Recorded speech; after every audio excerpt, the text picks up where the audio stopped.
Anotherway, Erasmus Plus Program, Cooperation for Innovation and the Exchange of Good Practices, KA2 Strategic Partnership for Europe, funded by EU, number 2019-2-IT 03-KA205-016466. Co-funded by the Erasmus Plus Program of the European Union. Mediterranea,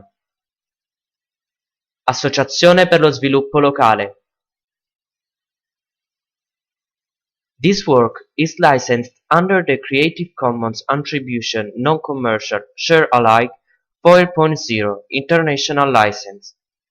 To view a copy of this license, visit http://creativecommons.org or send a letter to Creative Commons, P.O. Box 1866, Mountain View, CA 94042, USA.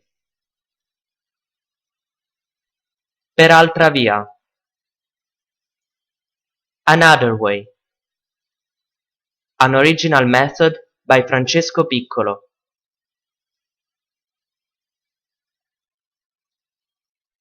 Module 2. Hosts. Lessons 5 and 6. Cardinal points.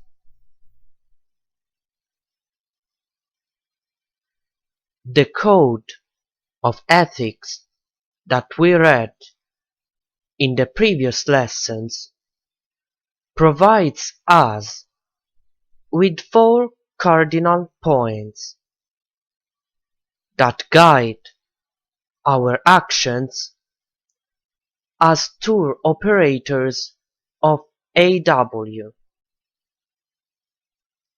The points are responsibility, sustainability, equity, accessibility.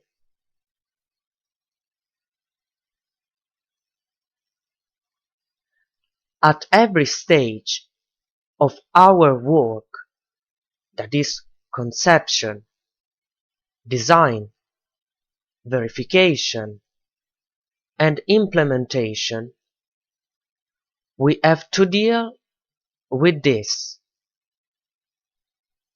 They are our compass, which is why I graphically depicted them like this. The first 3 are the subject of this and the following lessons.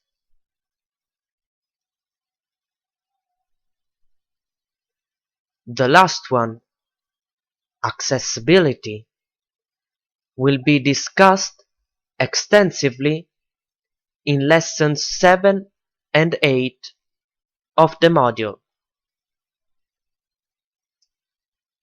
The need to have a code of ethics of reference is a requirement of all professionals, but in our case, it plays, in my opinion, a fundamental role.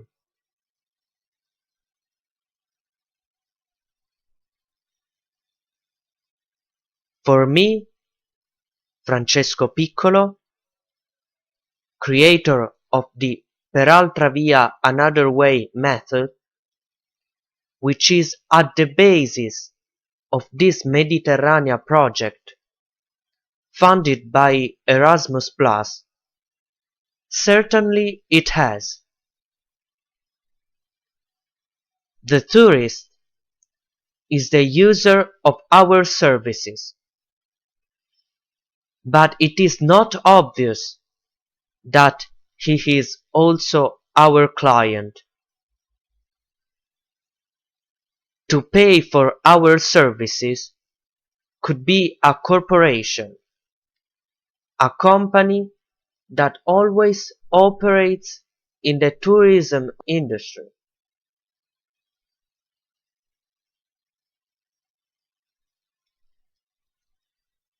Are we also responsible for their behavior? Yes, if we become their collaborator complex. Let me give you an example. In a school, some bullies beat up a boy. The school principal investigates the incident and finds out that the boy had gone to that classroom because he was called by a classmate, and that other pupils saw, knew, but did not intervene. The school principal punishes everyone because the responsibility for what happened to the boy is surely of the bullies, but also of the classmates and all those who, knowing this, did not intervene. They facilitated the bullies. So, we also pay attention to those with whom we collaborate. The code of ethics also commits us to choose partners, companies, resorts, agencies who respect the same code.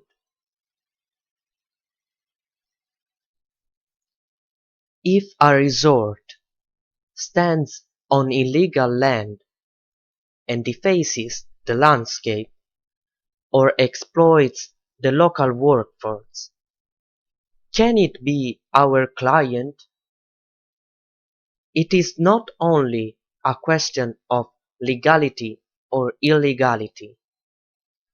The liability referred to also includes actions which, although legally possible, remain questionable from a moral point of view.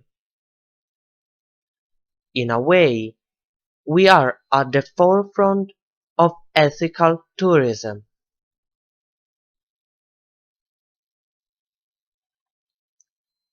I will mention one example that concerns Italy and the UK, but I believe that each of you will be able to find the most appropriate examples in your own country.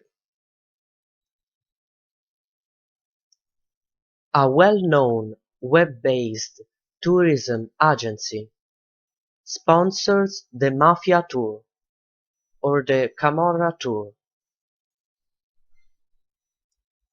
It's about visiting districts and places in some cities like Palermo or Naples, where crime-related novels or TV series have been set.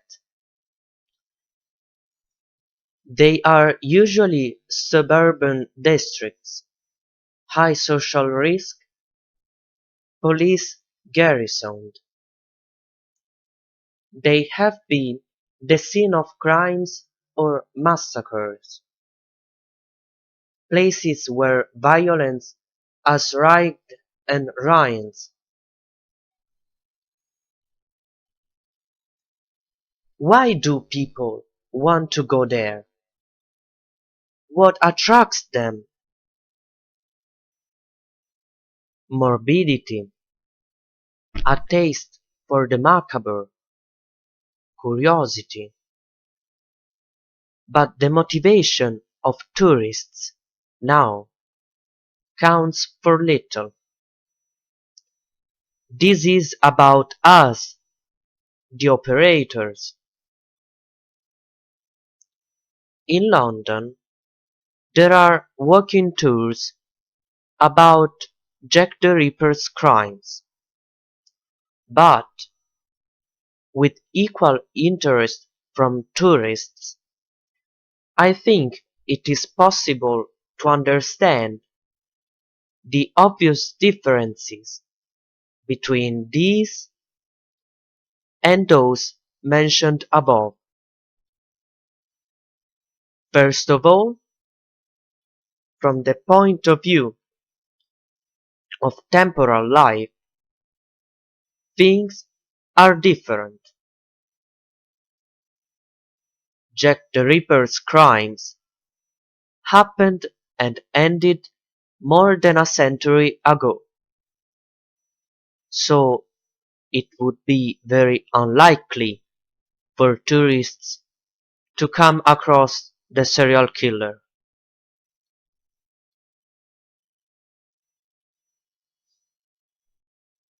Moreover, none of the people involved, relatives and friends of the victims, would feel under observation and exhibited as a circus phenomenon, because 132 years after the murders, he or she will already be dead. In the Italian cities I mentioned above, things are different.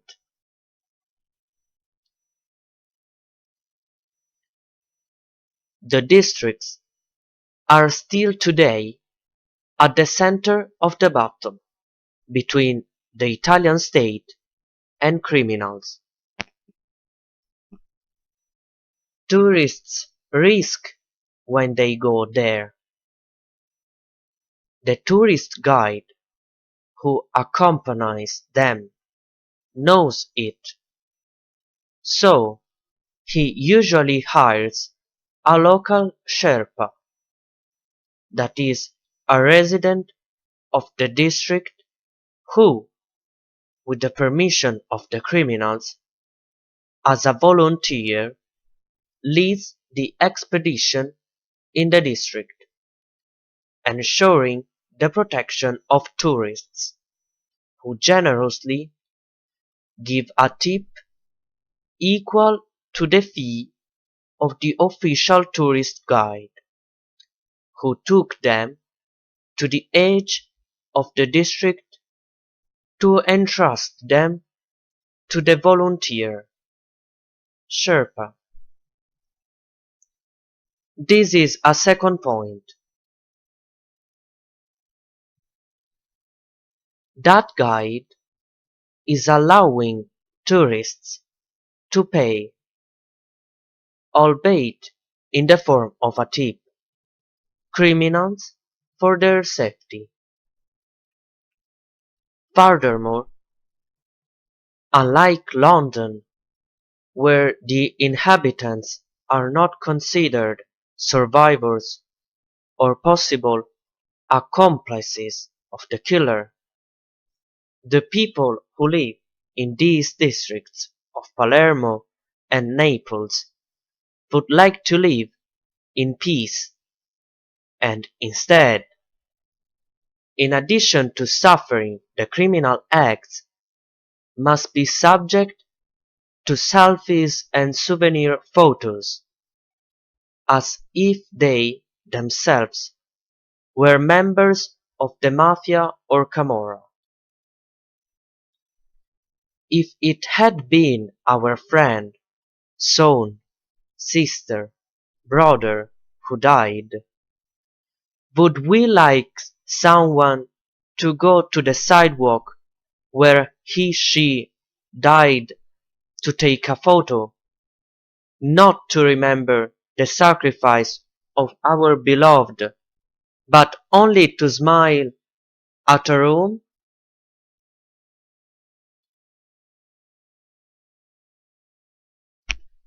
Let's ask ourselves if we would be able to organize such a tour, and if the answer is yes, then I can already tell you that it would not be an AW. Then there are other types of responsibilities related to consumption, the use of means that have the least impact on the environment or on the actions of tourists that, taken individually, do not constitute damage, but cumulatively yes. A simple example: no flesh. How often is a fresco allowed to be violated by the harmful light of flashes, rather than being inflexible about it? How many times are we allowed to touch what cannot be touched?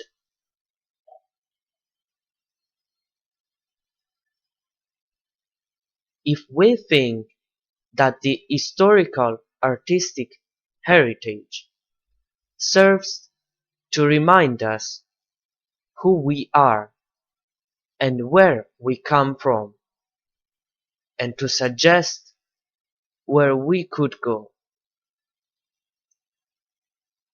if in other words, the historical artistic heritage helps human beings to understand themselves, then its protection does not seem to be reduced to a mere aesthetic questions, and its enjoyment to a purely playful and recreational moment.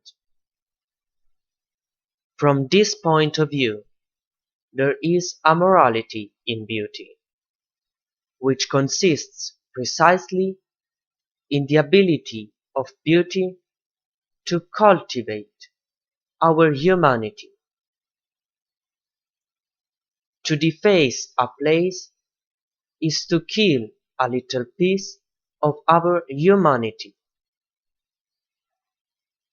Delbo, 2017, page 65.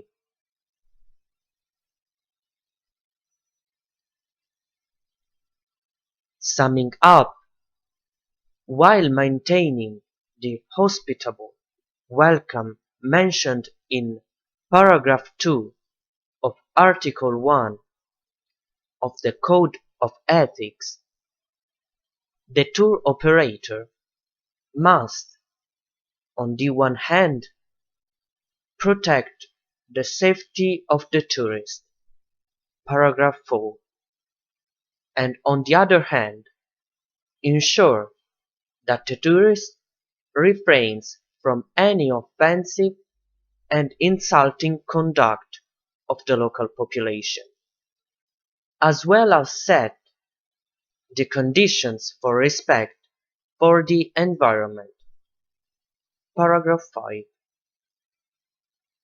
The operator will avoid and will make the tourist avoid any form of encouragement of illegal or traffic-related activities, including the exploitation of workers and children. Article 2, points 2 and 3.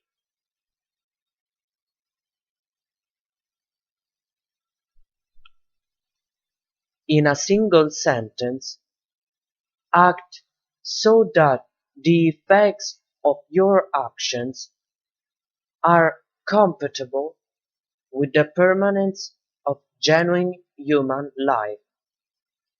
Hans Jonas, 1979. The imperative of responsibility just mentioned introduces us to sustainability. Responsible action towards the planet and its resources requires constant reference to sustainability.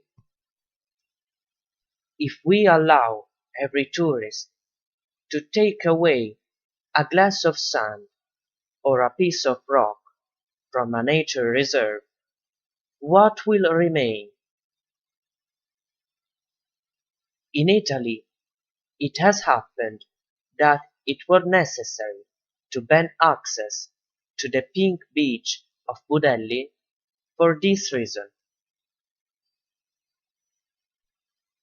With every glass taken away, the beach became empty. It became impoverished. It takes centuries, millennia in reality, for sand of this type to be produced, and the apparently harmless action of taking away a glass of it risked making this heritage of humanity disappear. Our grandchildren could not even have seen it.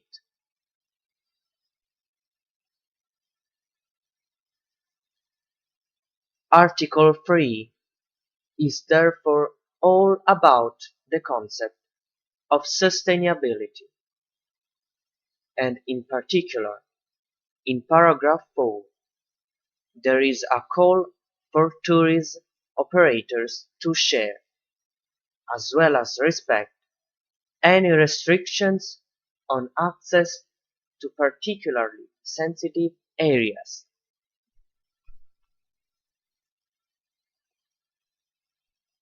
The UNWTO,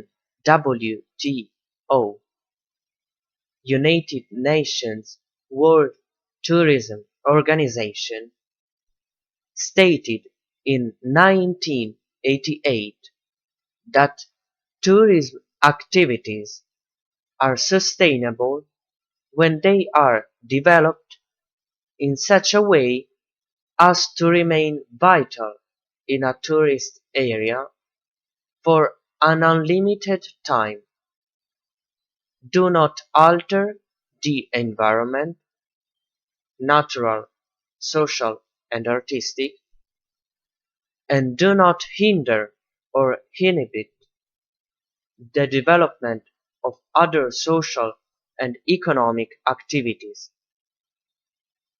Sustainability, therefore, leads us back to tourism as a productive activity, which produces wealth using an indivisible and common raw material, the environmental, artistic, cultural heritage of the territory.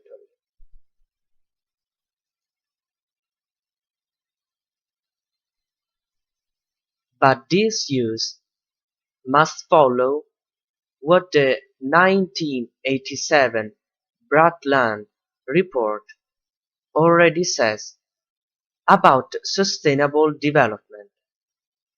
It has meeting the needs of the present generation without compromise those of future generations. We have already discussed the importance of needs for human life in the previous module, Module 1, Who, Lesson 7 and 8.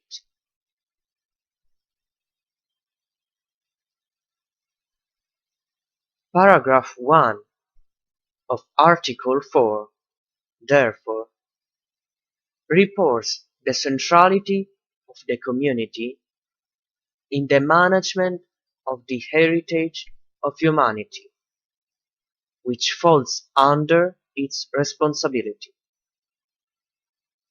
In a certain sense, tour operators are both managers and custodians.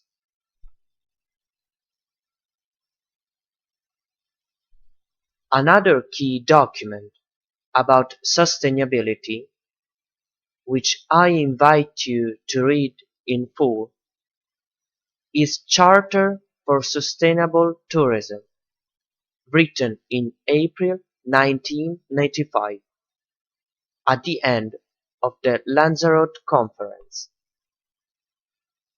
The starting point is also here the general concept of sustainable development, defined as a guided process.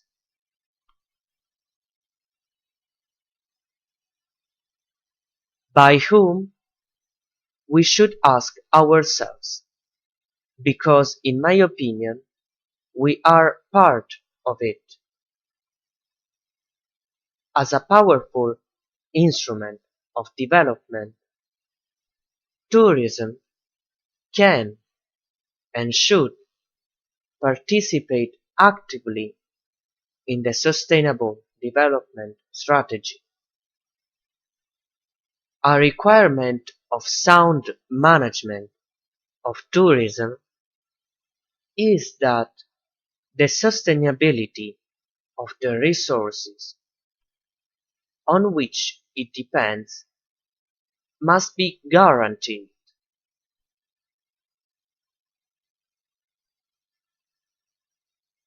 I believe that this definition also includes tourism operators at all levels. Point 3 states, tourism must consider its effects on the cultural heritage and traditional elements, activities, and dynamics of each local community.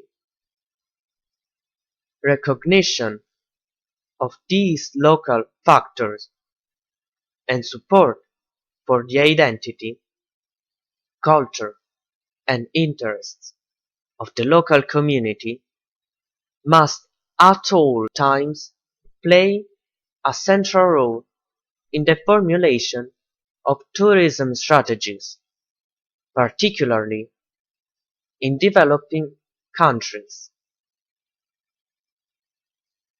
For us at AW, this is not difficult.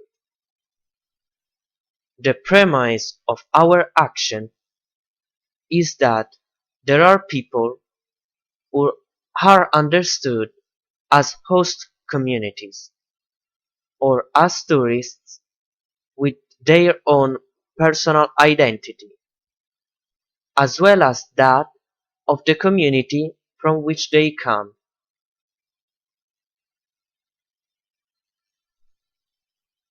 What happens if you lose that assumption? What are the consequences of losing the criterion of sustainability?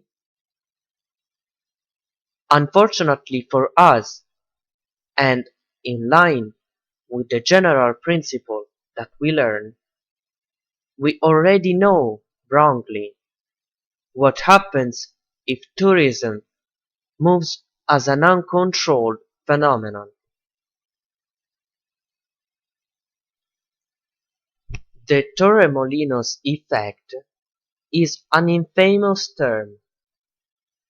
It comes from a small town on the coast of the Sol in Spain, which became a tourist destination for many people. But because of overcrowding, this reckless use of resources, it eventually depopulated because beach pollution and space congestion had become unacceptable.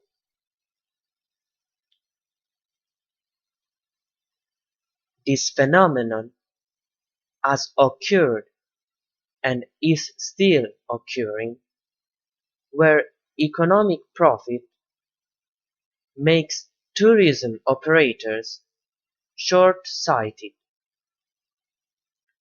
Tourists, in this case, seem to move like a swarm of locusts who, having arrived in a place for its beauty and wealth, plunder it literally devour it, and then run out of resources and fly elsewhere.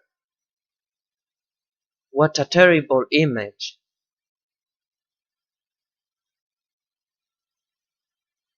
But tourists, unlike locusts, do not move because of the release of serotonin and need for survival.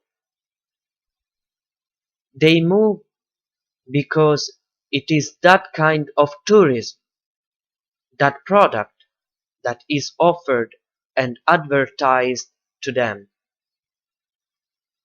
So who is responsible for this unsustainable use of resources? But there are other phenomena and other stories everywhere.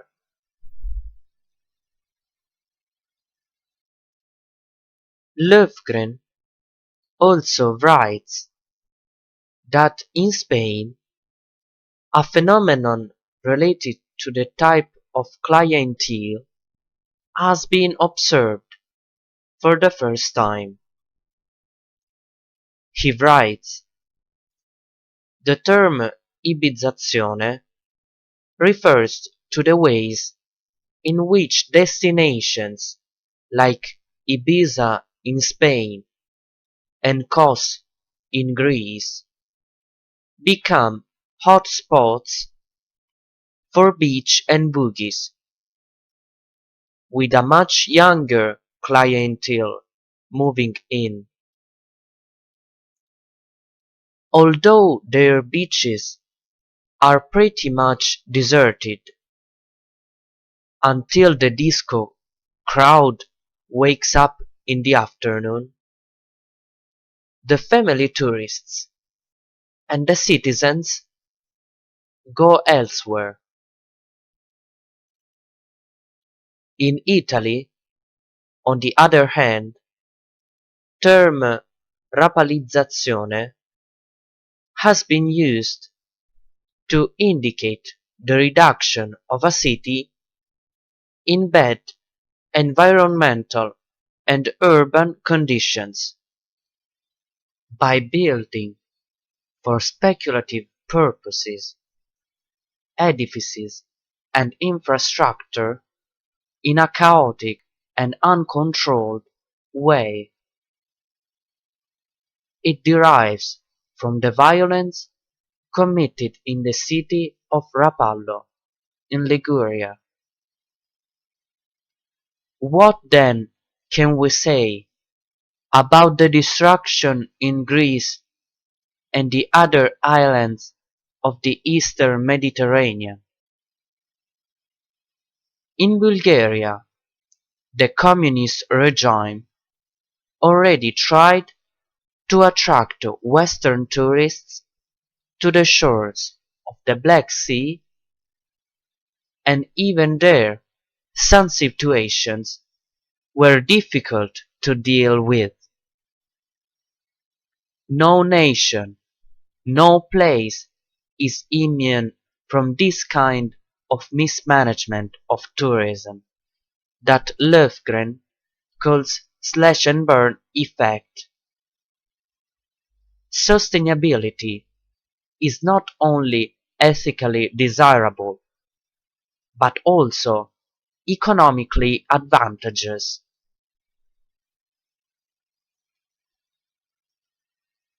Protecting a resource means making it a source of income for the future. Responsible use is sustainable use. The Untitled Chapter introduces the last point of this lesson, that of equity. In recognition of economic and social cohesion among the peoples of the world as a fundamental principle of sustainable development, it is urgent that measures be promoted to permit a more equitable distribution of the benefits and burdens of tourism.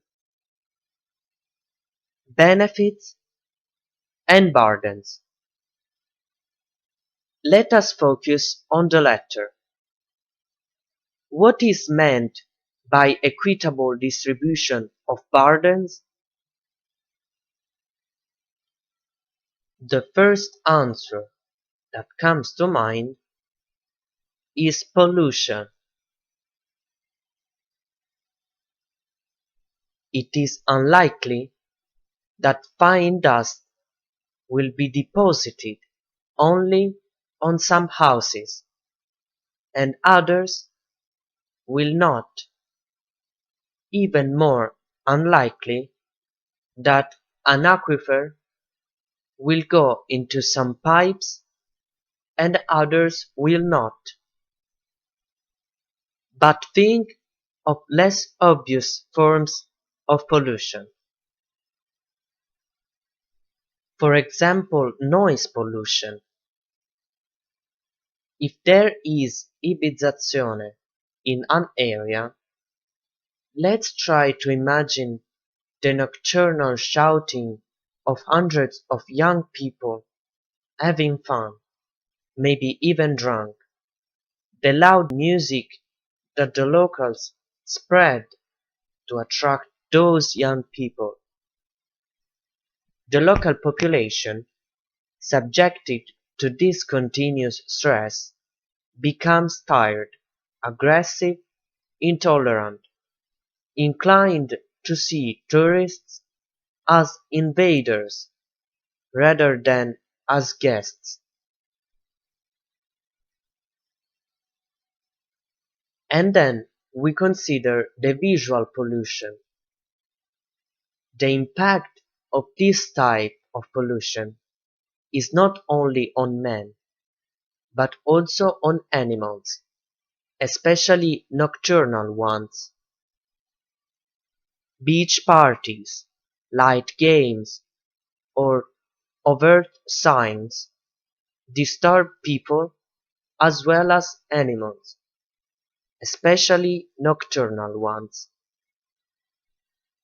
Certainly, these two forms are more evident in some city areas and less in others, or in some regions and less in others. How can all these be equally distributed? Those who believe that losing portions of their landscape is not a source of stress should ask the citizens of Venice. Day after day, they endure the arrival of huge cruise ships, traveling skyscrapers, sudden shutters that foreclose the view of their landscape and deprive the citizens of Venice of the beauty of their city. Another type of burden is that of overcrowding. The times of a tourist do not coincide with the times of a citizen who may not be on holiday, but is working.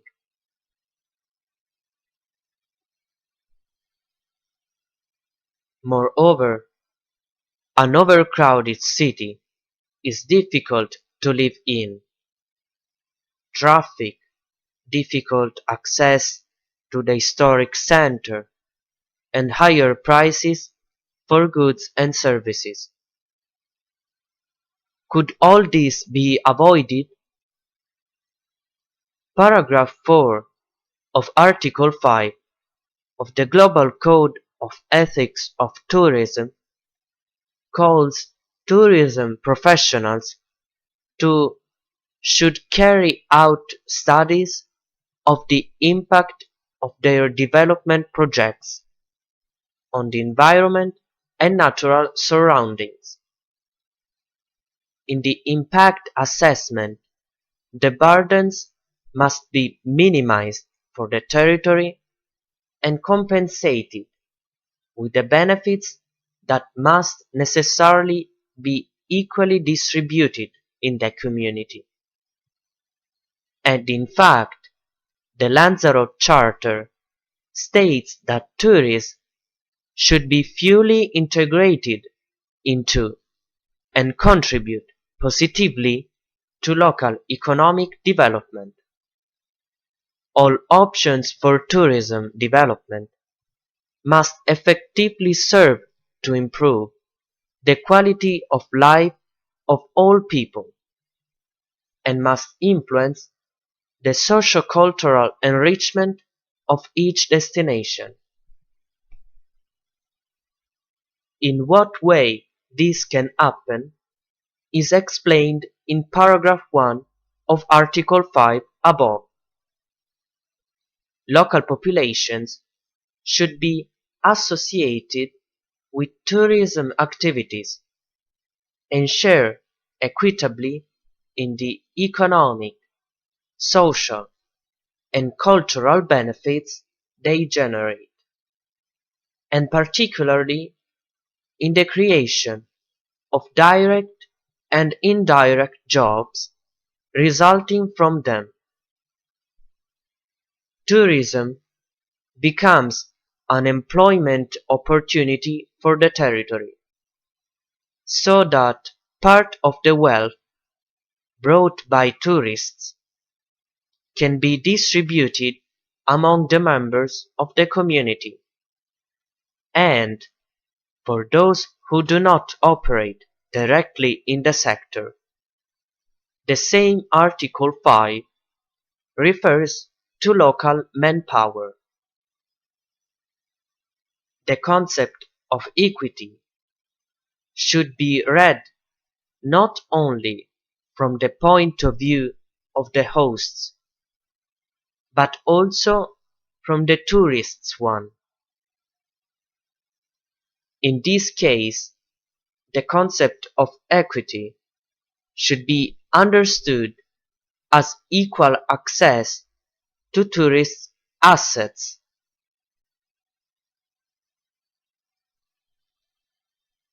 Those who plan tourist routes must also be guided by this address, which will be the subject of our next lesson. Accessibility. In this lesson, the images are used for educational purposes only, and for the most part are original. Those for which it has been possible to identify the source are mentioned in the image itself. For the others, the author remains available to give credit to any rights holder who requests it, using the following address: peraltravia@gmail.com.